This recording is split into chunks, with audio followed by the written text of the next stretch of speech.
Nestled in the heart of Texas, Beaumont is a vibrant city that possesses its own unique charm. Situated along the banks of the powerful Neches River, this city is home to a diverse population and exudes energy and intrigue. With a population of over 118,000 residents, Beaumont strikes a perfect balance between a close-knit community and the bustling atmosphere of urban life. Its streets tell a story of history, adorned with magnificent architecture that adds to the city's character. Beaumont's cultural heritage runs deep, resonating through its art, music, and culinary offerings. However, amidst the vibrancy of this city, a chilling tale unfolded involving a woman named Mary Edwards. Mary Catherine Edwards, a name that echoed through the halls of Price Elementary School, was more than just a teacher. Born on July 9, 1963, to Mary Ann Edwards and Lum Caswell Edwards, her journey began in a different era, in a world that eagerly awaited her arrival. From a young age, Mary displayed an exceptional intellect and a passion for nurturing young minds, leading her to pursue a career in education. In 1992, she became a teacher at Price Elementary School in Beaumont, Texas. Her positive presence and enthusiastic approach engaged her students, leaving a lasting impact on their lives and encouraging them to embrace the joy of learning. Beyond her professional life, Mary's personal story unfolded within the close-knit community of Beaumont. Despite her independent spirit, she cherished the bonds of family and friendship. Residing in her new townhouse on Park Meadow Street, Mary embraced the solitude and freedom it provided. Her house became a gathering place for her large circle of friends, where playful banter filled the air. The second week of January 1995 seemed like any other for Mary Catherine Edwards, ordinary and uneventful. The days followed a familiar rhythm, seamlessly blending into one another. She fulfilled her duties by nurturing the minds of young students and then sought solace in the comfort of her home. On that unfortunate Friday, on January 13, 1995, as the evening settled over Beaumont, Mary followed her usual routine. She took her beloved dog for a walk and eventually returned to her townhouse. With a glass of wine in hand during a phone call with her devoted boyfriend, little did they know that it would be their final conversation with Mary Catherine Edwards. The next day, Mary's parents attempted to contact her, but received no response. With each unanswered call, their concern and anxiety grew. Unable to bear the uncertainty any longer, they made the decision to visit Mary's home. Nervously they entered, their hearts pounding in their chests, unaware of the horrifying discovery that awaited them. In the silence of the bathroom, they found Mary Catherine Edwards lifeless, drowned in the bathtub before them. Her hands were bound with handcuffs, and her life had been cruelly taken away. As the reality of the situation sank in, despair tightened its grip on their hearts. Mary had not only suffered a terrible assault, but her very existence had been stolen from her. The investigation into the case of Mary Catherine Edwards began with great determination. The detectives meticulously searched the crime scene, hoping to find any clues that could lead them to the truth. They meticulously combed through every inch of her bedroom, carefully collecting and analyzing items. The results of the autopsy played a crucial role in uncovering the facts. The medical examiner examined Mary's body and discovered foreign DNA, providing a valuable lead for the investigators. As the evidence, both physical and testimonial, started to come together, a clearer picture emerged, hinting at who might be responsible for the crime. The investigators tirelessly pursued every lead, leaving no stone unturned. After interviewing numerous individuals, ranging from eyewitnesses to Mary's colleagues and close acquaintances, the investigators aimed to gather all available information to reconstruct the events surrounding her death. Despite their exhaustive efforts, the case eventually reached a dead end. The leads they once pursued with optimism began to fade, enveloping them in a frustrating silence. One detective, emotionally connected to the case through a close friend, experienced vivid dreams related to Mary's demise. In these dreams, he witnessed the autopsy and envisioned Mary reaching out to him, seemingly eager to disclose her assailant's identity. However, each dream concluded abruptly, leaving him with more uncertainties than resolutions. Driven by an unwavering commitment to uncover the truth, his distinctive perspective and emotional investment prompted the investigators to seek his counsel. Mary Catherine Edwards's tragic passing deeply impacted all those touched by her narrative, fostering a collective resolve to bring closure to her case and rekindling hopes for justice to prevail. Despite persistent endeavors, the leads gradually dwindled, leading the investigation to a standstill. The case grew cold, devoid of any significant breakthroughs or fresh leads to pursue. As time passed, the memory of Mary Catherine Edwards's tragic story lingered in the hearts of those who knew her and the community she had touched. It was a case of personal significance for many, including Bob Wortham, the district attorney of Jefferson County.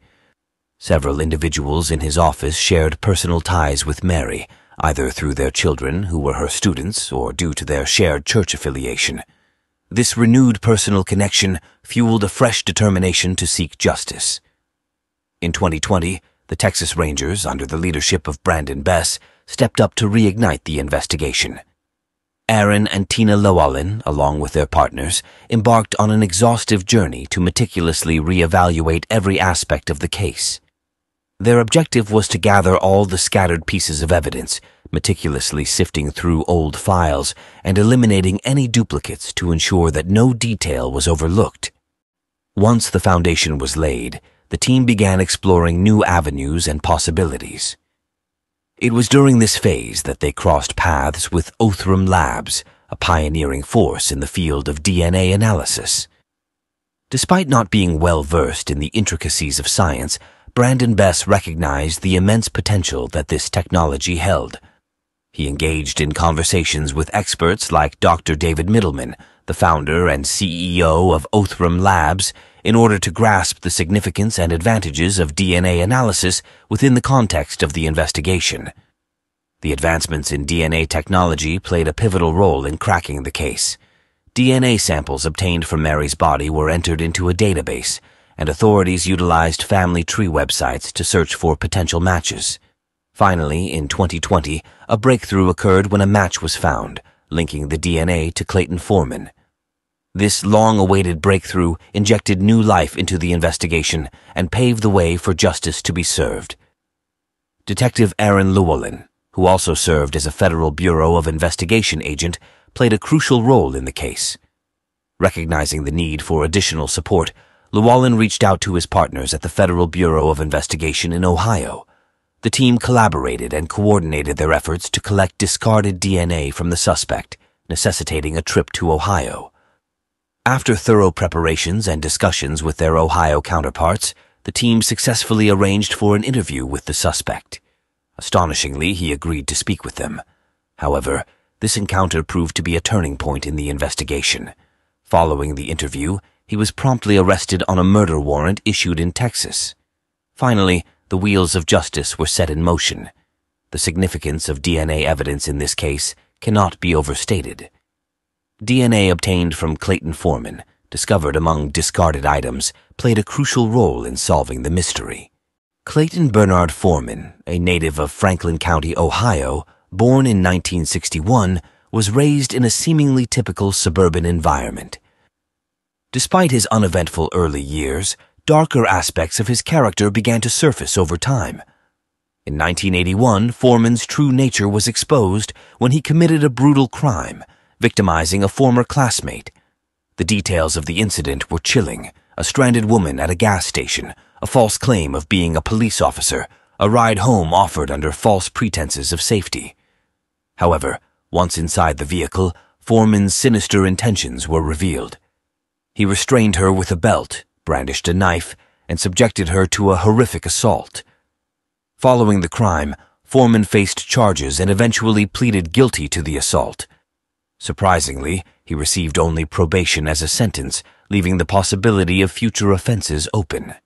Despite maintaining a facade of normalcy in the years that followed, Foreman's past continued to haunt him.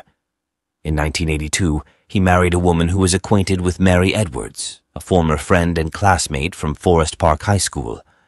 Mary had even been a bridesmaid at Foreman's first wedding. However, the marriage ended in divorce in 1993.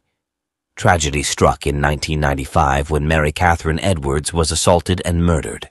While Foreman appeared to lead an ordinary life in the suburbs of Ohio, working in finance, he carried the burden of a dark secret and a potential link to a heinous crime. Despite his ability to blend in with society, Foreman remained connected to his past, actively involved in organizing high school reunions. He attended the most recent gathering in 2018. The news of his suspected involvement in the murder of Mary Edwards shook the community, challenging their beliefs and leaving them struggling to accept the reality. 61 years old Clayton Bernard Foreman from Reynoldsburg, Ohio, was apprehended in Franklin County, Ohio, on April 26, 2021. He faced a charge of capital murder for the brutal attack and killing of 31 years old Mary Catherine Edwards from Beaumont in 1995. After more than 26 years, a grand jury finally indicted Foreman for his atrocious actions. Following his arrest, Foreman appeared in the Franklin County Court of Common Pleas General Division on May 6, 2021, where he contested his extradition to Texas, the state where the charges originated. His next court appearance was set for June 3, 2021, and it was anticipated to involve testimony from Texas investigators. The legal process would then determine whether Foreman would be eligible for the death penalty. Currently, Foreman is detained without bond in the Franklin County Correction Center in Ohio, awaiting further legal proceedings.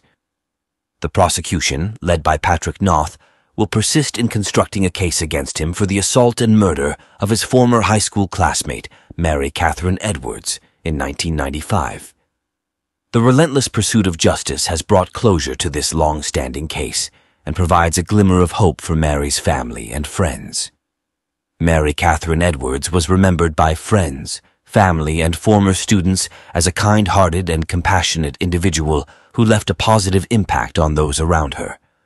One of Mary's close friends expressed appreciation for Mary's kindness and encouragement, which helped her overcome her shyness and become more outgoing. She valued the nurturing environment that Mary created, allowing her to truly be herself. A former student was deeply saddened upon hearing about Mary's tragic demise. He recalled her as an authentically compassionate individual, and the appalling specifics of the offense had a profound effect on him.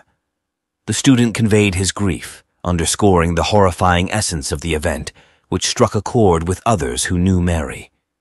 These individual testimonies highlight the significant influence Mary Catherine Edwards had on her students and friends. The warmth, encouragement, and commitment she showed towards her students' welfare will be treasured and memorialized by those whose lives she impacted.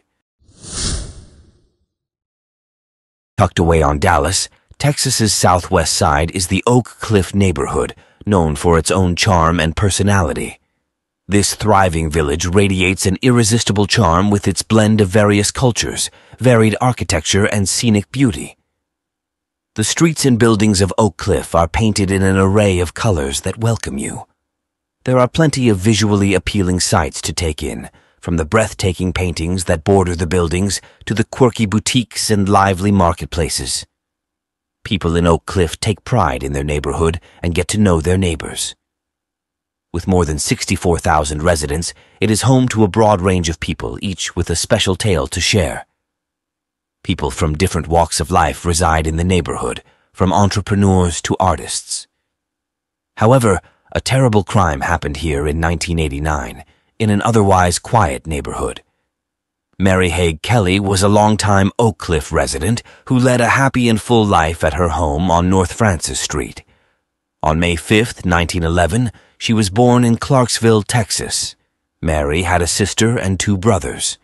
When she was a child, Mary developed an early love of learning that she would pursue throughout her life.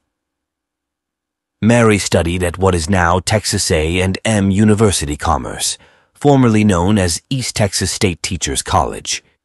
She earned a degree in education in 1931 and began working as a teacher in the Dallas region. Mary was adored by her pupils over her more than 30-year teaching career in the Dallas Independent School District because of her generosity and compassion. Mary did not get married and did not have any children. She was the only resident of an apartment at the Villa d'Oro complex in Dallas's Oak Cliff neighborhood. Although Mary was regarded as a reclusive individual who kept to herself, she was cordial with her neighbors and would frequently stop to talk. Mary was 78 years old in 1989. Despite being retired for a number of years, she continued to maintain contact with many of her former students. She was well liked by everyone in the neighborhood and was known for her kindness and compassion. However, nobody anticipated that a terrible incident was about to happen to her. January 19, 1989, was a bitter winter's day when the Dallas Police Department got a disturbing call. After failing to contact Mary Haig Kelly, a worried family member had broken into her home using his own key. He entered and was confronted with a horrific scene. Mary Haig Kelly had been discovered dead, pushed beneath her bed, and completely nude. The police were immediately contacted by the relative, prompting patrol officers to quickly respond to the location. Upon their arrival, the officers were greeted by a tense atmosphere. Although the house was quiet, there was an undeniable feeling of unease in the air. The relative who had discovered Mary's lifeless body was anxiously waiting outside, clearly displaying worry and grief on his face. As the officers cautiously entered the residence, they were filled with apprehension about what they might encounter. Their attention was immediately drawn to the bed, where they discovered Mary Haig Kelly's motionless body concealed underneath. Shockingly, she was unclothed from the waist down, suggesting that someone had taken advantage of her vulnerable state. The sight of her lifeless and cold form left a lasting impact on the officers. The murder of Mary Haig Kelly sent shockwaves throughout the Oak Cliff community, leaving everyone who knew her devastated by her untimely and violent death.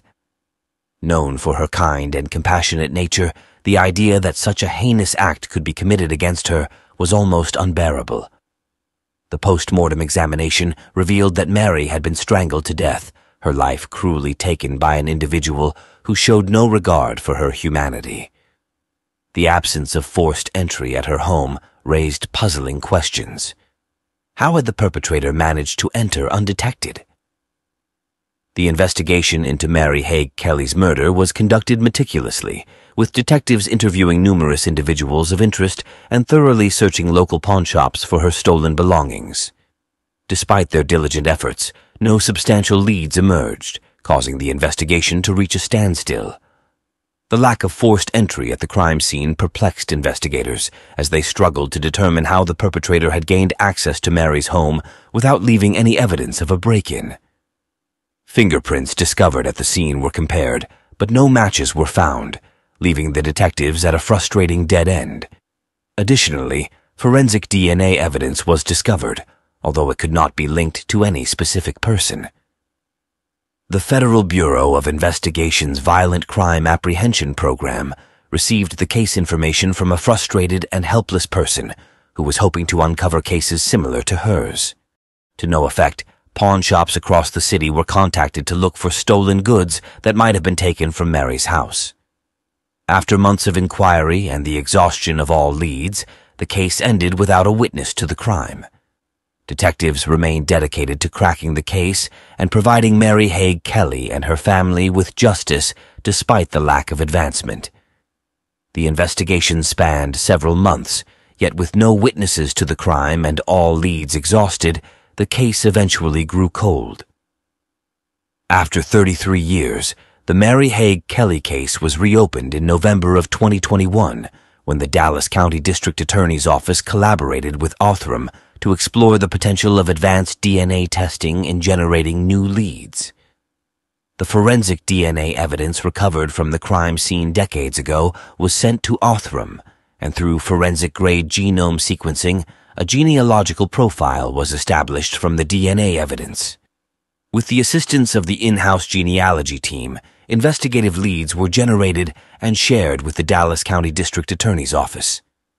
The investigation persisted, and in July 2022, 53-year-old David Rojas was identified as the suspect in Mary Haig Kelly's murder, thanks to the breakthrough facilitated by Othram. Rojas was apprehended by the Dallas Police Department and charged with capital murder. The funding for the DNA testing and genealogical research was made possible through a grant from Season of Justice, awarded to Leighton D'Antoni from the Dallas County District Attorney's Office.